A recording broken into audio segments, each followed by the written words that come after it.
अस्सलाम वालेकुम dear students. Calculus 2 के सिलसिले की ये एक वीडियो है और इसमें मैं आपको बताऊंगा कि हम किस तरह से equation of tangents and normals find कर सकते हैं किसी भी कॉनिक सेक्शन के लिए। इसको एक्सप्लेन करने के लिए जो है मैं सबसे पहले कार्टेशियन कोऑर्डिनेट्स लूँगा और कार्टेशियन कोऑर्डिनेट्स में मैं इलिप्स को एज एन एग्जांपल लेके आपको एक्सप्लेन करूँगा कि किस तरह से हम किसी भी कॉनिक सेक्शन के जो है उसके ऊपर किसी एक ख़ास पॉइंट पर equation of tangent and normal find कर सकते हैं। बच्चों, टेंजेंट एक ऐसी लाइन होती है, सपोज अगर मेरे पास एक पॉइंट है x1 y1 और ये मैंने एक इलिप्स ड्रा की है और इस पॉइंट को जो एक लाइन टच करके जो है वो निकल जाती है, दैट इज़ कॉल्ड टेंजेंट। ठीक है।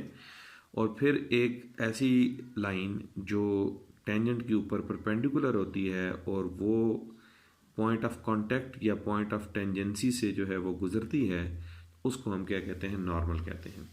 तो हमारा मकसद जो है कि हम इस इक्वेशन इस लाइन की इक्वेशन भी फाइंड करें और इस लाइन की भी इक्वेशन फाइंड करें, चाहे टेंजेंट हो या नॉर्मल हो। बेसिकली ये दोनों लाइंस होती हैं, तो असल में हमने एक जो है वो लाइन की इक्वेशंस फाइंड करनी है और फिर बाद में हम उन्हीं को टेंजेंट और नॉर्मल कह देते हैं। तो कोई भी कॉनिक सेक्शन हो, आपको पहले तो ये होना चाहिए कि ये पता होना चाहिए कि किस पॉइंट पर हमने इक्वेशन ऑफ टेंजेंट जो है और नॉर्मल फाइंड आउट करनी है। तो सबसे पहले ये होता है कि आप इस पॉइंट को इसमें पुट करके देखते हैं कि क्या ये पॉइंट इस कर्व का पॉइंट है या नहीं है। अगर ये पॉइंट इस कर्व का जो है पॉइंट नहीं है, मीन्स अगर वो इस इक्वेशन को सेटिस्फाई नहीं करता, तो इसका मतलब है वो पॉइंट जो है वो इस कर्व के ऊपर नहीं है, कहीं दूर है, तो हम उस पर टेंजेंट ड्रॉ नहीं कर सकते और ना ही नॉर्मल ड्रॉ कर सकते। ठीक है। तो अब ये चीज़ मैंने यहाँ पे परफॉर्म की है कि मैंने जो है ये एज्यूम किया है कि जो x1 y1 पॉइंट है जिस पे मैं टेंजेंट और नॉर्मल फाइंड करना चाहता हूँ, वो जो है वो इक्वेशन 1 पे, यानी मेरी जो इलिप्स है उस इलिप्स पे लाई करता है। अगर वो इलिप्स पे लाई करता है तो इसका मतलब है जहाँ x है वहाँ पे x1 पुट कर सकता हूँ और जहाँ y है वहाँ y1 पुट कर सकता हूँ। ठीक है। तो अगर मैं पुट करूँ तो मेरे पास इसका आंसर जो आएगा वो 1 आ जाएगा। ठीक है। अगर x1 y1 के बजाय आपको कोई पॉइंट गिवन, जिस तरह 2 3 है या 4 3 है, तो आप सिर्फ उसको ये चेक करके देखते हैं क्या उसका आंसर 1 आया है या नहीं आया, या left hand side right hand को सेटिस्फाई करती है या नहीं करती। अगर राइट हैंड और लेफ्ट हैंड सेटिस्फाई होती हैं तो हम आगे चलेंगे, नहीं तो यहीं पे हम लिख देंगे कि ये जो पॉइंट है जो हमें गिवन है ये कर्व का पॉइंट ही नहीं है। अगर कर्व का पॉइंट नहीं है तो उस पर टेंजेंट और नॉर्मल फाइंड करना जो है वो आउट ऑफ क्वेश्चन है, वो हम नहीं कर सकते। अच्छा, अब जो हमारे पास इक्वेशन ऑफ टेंजेंट है वो असल में एक लाइन ही होती है, तो हम जो है लाइन की स्लोप पॉइंट फॉर्म ले लेते हैं। पॉइंट क्योंकि हमें गिवन है तो वो बन जाएगी y minus y one equals to slope into x minus x one. अब यहाँ x1 और y1 की वैल्यू हमें पता होंगी और स्लोप जो है वो हमें नहीं पता। तो स्लोप हमें डेरिवेटिव से पता है कि जो डेरिवेटिव एट अ पॉइंट होता है वो क्या हमारे पास होता है, स्लोप होता है। ठीक है। तो हमने सिंपली क्या करना है कि जो भी कर्व हमें गिवन हो, चाहे वो इलिप्स की हो, पैराबोला हो या हाइपरबोला हो, उसको हमने क्या फाइंड कर लेना है, उससे dy by D x find कर लेना है। फिर जब वो dy बाई डी एक्स हमें मिल जाता है तो उसमें जो भी पॉइंट हमें गिवन है वो पॉइंट हम पुट कर लेते हैं, तो हमें क्या मिल जाता है, स्लोप मिल जाता है।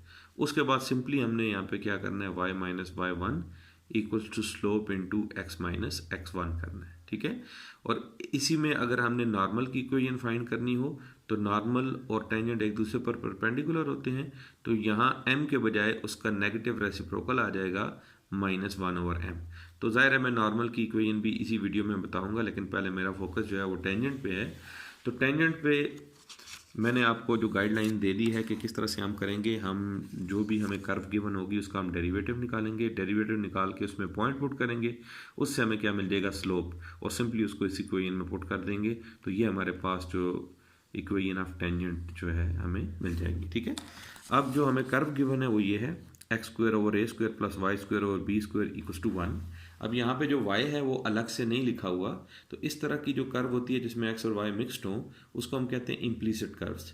तो इम्प्लीसिट कर्व्स के लिए हम जो डिफ्रेंसिएशन यूज़ करते हैं वो इम्प्लीसिट डिफ्रेंसिएशन है, जो आप लोगों ने पहले जो चैप्टर्स हैं उनमें पढ़ी हुई है, तो मैं जस्ट उसको यहाँ पे अप्लाई करूँगा।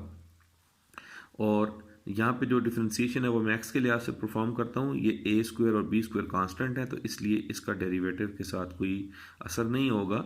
यहाँ जब मैं डेरिवेटिव लूँगा तो मेरे पास 2x का डेरिवेटिव जो है वो x आ जाएगा, और फिर x का derivative with respect to x 1 आ जाएगा। इसका मतलब है इस टर्म का जो डेरिवेटिव मेरे पास आ जाएगा वो आ जाएगा 2x। ठीक है।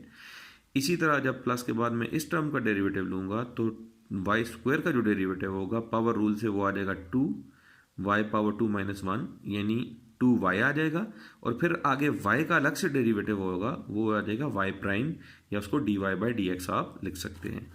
तो मैंने इसको जो डेरिवेटिव निकाला तो मेरे पास लेफ्ट हैंड साइड का डेरिवेटिव ये आ गया, और राइट हैंड साइड जो है वो 1 है, कांस्टेंट है, तो उसका डेरिवेटिव जब मैं लूँगा तो वो मेरे पास 0 आ जाएगा। ठीक है।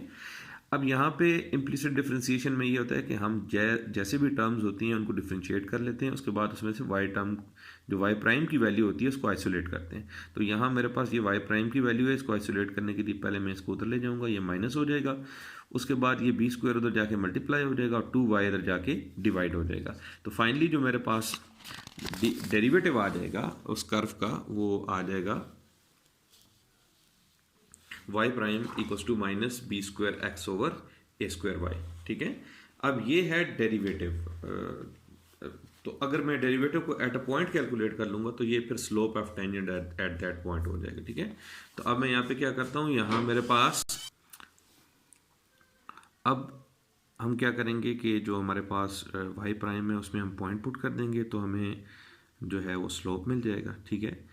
अब स्लोप हमारे पास क्या आएगा, इसी में ही माइनस बी स्क्वायर, एक्स की जगह आप पॉइंट पुट कर दिया x1 और y की जगह y1। ठीक है। इसके अलावा अगर आपको x1 y1 की जगह कोई पॉइंट गिवन हो तो वही वैल्यूज जो हैं वो यहीं पर रिप्लेस हो जाएंगी। ठीक है। अब हमें स्लोप भी मिल गया है, पॉइंट हमारे पास पहले से था, तो अब जो हमारे पास इक्वेशन थी, इक्वेशन स्टार जो हमने लिखी थी, ठीक है, वो ये इक्वेशन थी।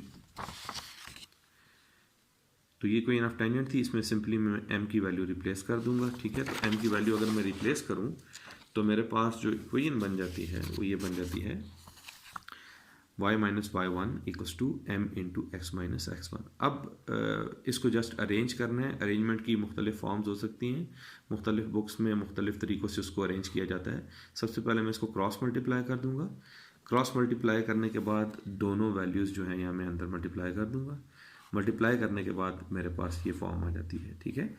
इस फॉर्म को भी आप इक्वेशन ऑफ टेंजेंट जो है वो कह सकते हैं। ठीक है। लेकिन अब इसको थोड़ी सी और अरेंजमेंट हम कर सकते हैं। अगर मैं इस टर्म को दोनों तरफ ए स्क्वायर बी स्क्वायर से डिवाइड कर दूं तो ये मेरे पास इस तरह की चीज़ आ जाएगी। ठीक।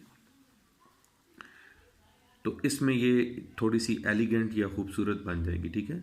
अब इसमें ये जो चीज़ थी x1 square over a square plus y1 square over b square, ये जो इक्वेशन डबल स्टार थी, यानी जब हमने पॉइंट को इक्वेशन में पुट किया था तो हमें ये एक रिलेशन मिला था।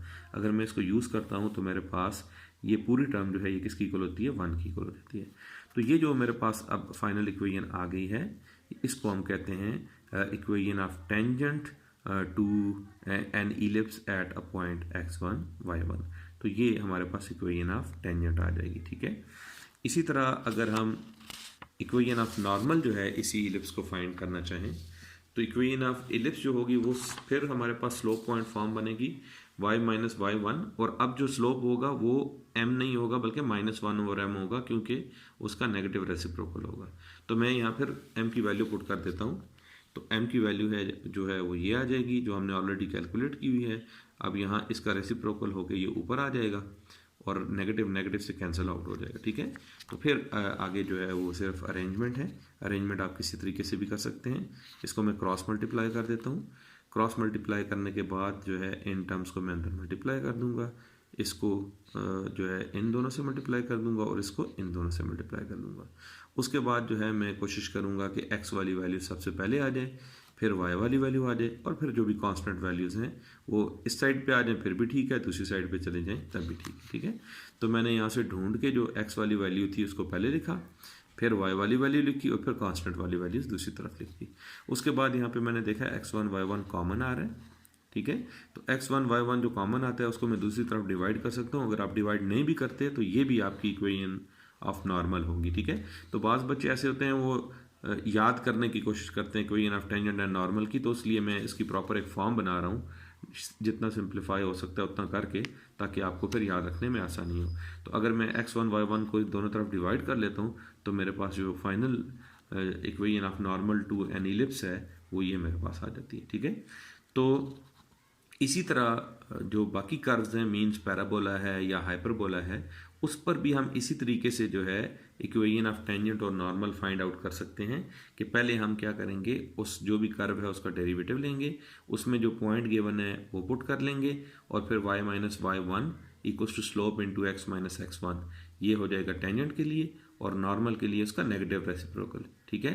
लेकिन पहले जो पॉइंट है वो उस इक्वेशन को सेटिस्फाई करना मस्ट है, ठीक है।